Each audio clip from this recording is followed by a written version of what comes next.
Hey there, high leveler. My name is Andrew, and today we're talking about everything you need to know about the media storage inside of HighLevel. First things first, media storage is unlimited in HighLevel. You can have as many files as you want inside of the platform. Now you can navigate to the medium storage on the left-hand side, and this is where you're going to land. A one-stop shop to upload and store all of your photos, videos, and other file types inside of HighLevel. Now the first and most important thing is uploading media, and you can do this by clicking upload in the top right. And this will then show your computer's Finder or wherever you can. And then this will show your computer's desktop where you can add in different file types to the media storage. Now here are all of the file types that are supported and their storage limits inside of the media library. First, you have images, PNGs, JPEGs, GIFs, TIFF files, which are fonts, WebP, SVG, and icons. All of these files have a 100 megabyte limit per file, but you can upload as many as you would like. Next, for videos, you have access to .avi, QuickTime, which are .mov, Qt, .mov, etc., .mp4, MPEG, OGG video, Windows Media, and WebM, which comes from like webcams and such sometimes. For audio files, you have a 100 megabyte limit, and you can upload MIDI files, Windows Audio, OGG Audio, WebM Audio, M4A, and AIF. Then for things like applications, you can upload PDFs, Word docs, Excels, PowerPoints, Apple numbers, Google Sheets, Google Docs, Google Slides, text, zip files, and CSV, all at a limit of 100 megabytes. Then, as we mentioned, you can upload fonts as well, so .ttf, OpenType OTF, and Web Open Font format. And you can even upload contact cards via a .vcf file. Now let's talk about actually using the media storage once you have files uploaded into it. First, you'll see at the top right, we can connect our Google Drive. You can click Connect Drive and then select your Google account to connect to HighLevel.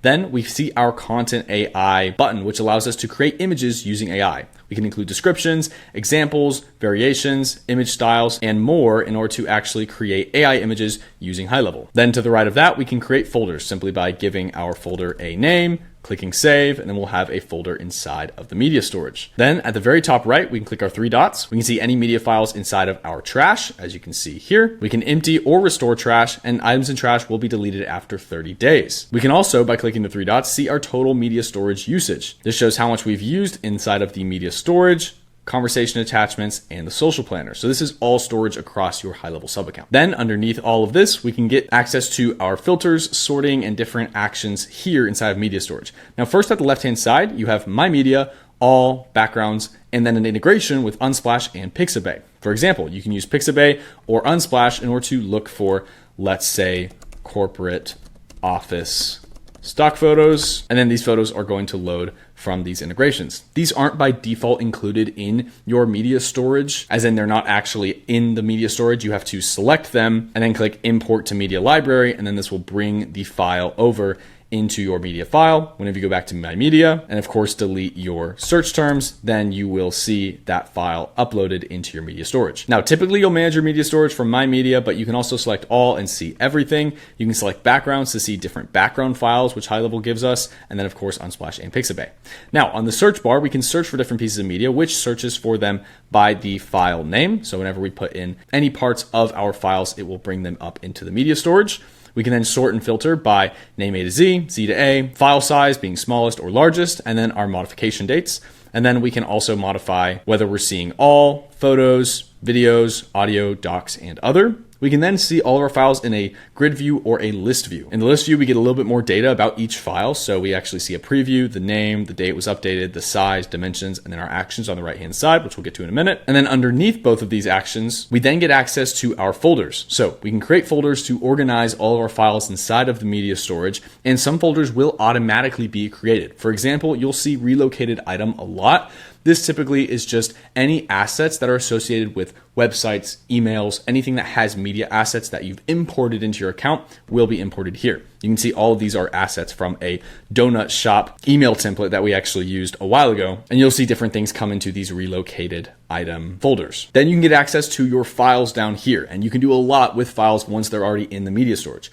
For example, we can either download our files by clicking the download icon, which will immediately start the download process to our desktop. And then to the right of this button, we can click the three dots and do a few different things. For one, we can select multiple files in the media storage to modify them in bulk, whether we are deleting them, downloading them, or adding them to a folder. We can also select these files by dragging or just by simply unchecking them here. We then have the ability to actually edit our files in our media storage. So by clicking edit, we can do a ton of different things with our files directly in the media storage. For one, we can crop our files right here. So if we need to do any quick actions just like that and apply a cropped and save our image, we can do so and it'll automatically create a copy, and it's super quick and really easy to use. We can also, in our editing screen, do things like crop them to specific sizes and aspect ratios for different platforms like Instagram, Facebook, Twitter, etc. We can then use AI. We can then use filters on the top left to add different filters to our images as well. We can also use our adjustments here to do typical photo adjustments that you need to do inside of your media storage. We can add text right here by clicking new text, and this will throw a text onto the screen itself, which we can make lots of modifications to with the font family, font size, text alignment, and so on. We can also add stickers on the left-hand side by adding in different stickers, which can be emojis or shapes on the left-hand side. We can also change the sticker color. So if we're adding in a shape like a square, we can change the color of that square and add it to our image. We can then use the brush icon in order to brush on our actual image if we'd like to blur something out or add in any drawings. Whenever we're feeling creative, we can always do so inside of the media storage. We can then, of course, undo at the top left all of our different actions or redo, or we can save or cancel. Now, the next thing we can do with our images is click preview. And when we preview our images, we can see a little bit more information about the image itself, and then of course get the image link. Now, any images, videos, or files inside of the media storage will automatically get their own unique URL, which we can use in order to put into our browser and see our files. We can also use these inside of websites, funnels, anywhere that can accept a media file as a URL. We can use this to display our piece of media. Now, outside of our preview screen, we can then also click get link and we'll automatically get the link for the file. We can also move to folders from our editing screen, and then of course rename and move to trash. Both are very simple inside of our media storage. HighLevel also has different platforms that may integrate with the media storage, so feel free to explore some of those, such as Canva. And of course, upload as many files as you want to the media storage,